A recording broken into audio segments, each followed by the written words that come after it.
રાજકોટમાં in charge chief fire ઓફિસરની જવાબદારી માથાનો દુખાવો બની ગઈ છે। રાજકોટમાં ઇન્ચાર્જ ચીફ ફાયર ઓફિસરની જવાબદારી લેવા માટે કોઈ જ તૈયાર નથી।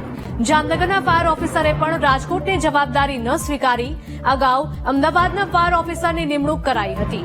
અમદાવાદના ફાયર અધિકારી જવાબદારી લેવા માટે તૈયાર જ નથી। હાલ વર્ગ 3ના કર્મચારી અમિત દવે જવાબદારી નિભાવી રહ્યા છે। અમિત દવે પણ ઇન્ચાર્જ ફાયર અધિકારીની જવાબદારીમાંથી મુક્તિ માંગી રહ્યા છે।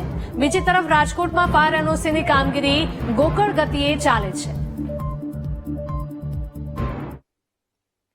સંવાદદાતા ભાવેશ જોડાયા છે ફોન લાઈન પર વધુ વિગતો સાથે। ભાવેશ, જણાવશો કે રાજકોટમાં ઇન્ચાર્જ ચીફ ફાયર ઓફિસરની જવાબદારી માથાનો દુખાવો બની ગઈ છે। આ જવાબદારી લેવા માટે કોઈ જ તૈયાર નથી, શું કારણ?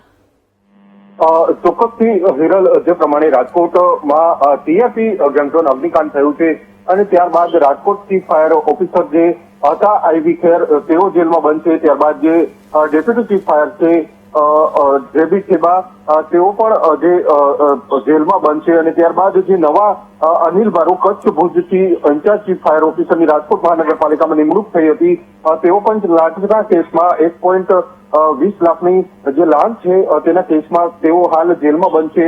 ત્યારે આ રાજકોટ મહાનગરપાલિકામાં ઇન્ચાર્જ ચીફ ફાયર ઓફિસરની જવાબદારી છે તે વર્ગ 3ના અમિત દવેને સોંપવામાં આવી હતી।